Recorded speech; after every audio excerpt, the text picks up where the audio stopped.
వాళ్ళే ఇటు రాబాకండి ఈ బస్ స్టాండ్కి.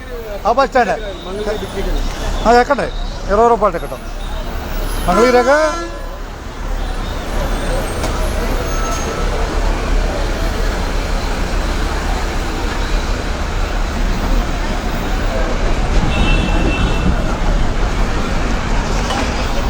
విజయవాడ బస్ స్టాండ్ చూస్తున్నాం. కూర్చోండి సీట్ ఖాళీ. విజయవాడ బస్ స్టాండ్ చూస్తున్నాం.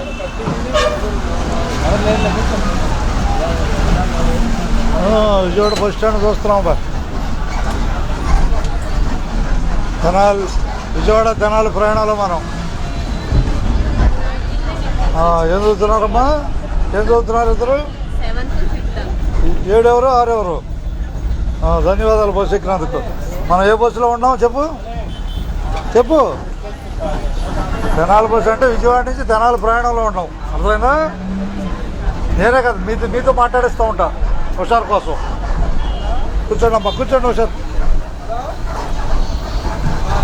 విజయవాడ తెనాలి ప్రయాణంలో మనం వస్తున్నాను బాయ్. మణిపాల్ హాస్పిటల్ రాబోతున్నాం బ్రిడ్జి దాటి. బస్సు ఎక్కిన వారికి ధన్యవాదాలు. అంతే కదా?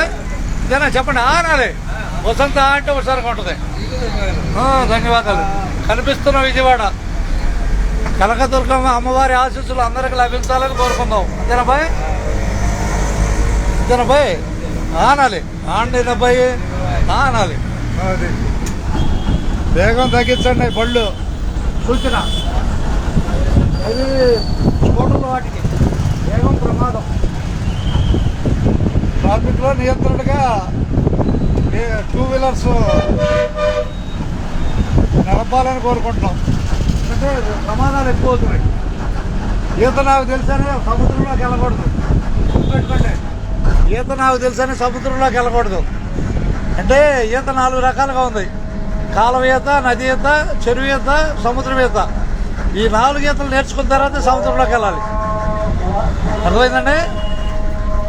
ఎందుకంటే సూర్యలంక బీచ్ దగ్గర చాలామంది పిల్లలు గల్లంతో అవుతున్నారు. అది ఆషామాషి విషయం కాదు. తల్లిదండ్రులు ఎంతో బాధపడతారు. ఈ విషయం తెలుసుకుంటారని సోషల్ మీడియాలో చెబుతున్నాను. ఎప్పుడు అవేర్నెస్ తీసుకోవడానికి.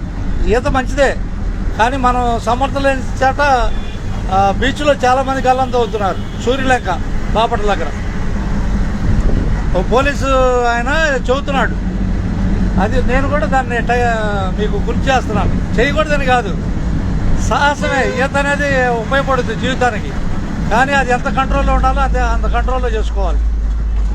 వచ్చినట్టే ఉంటుంది. ఇక ధన్యవాదాలండి.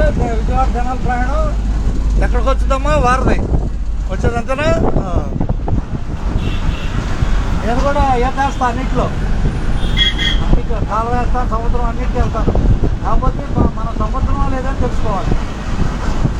ప్రాణంతో పని కదా.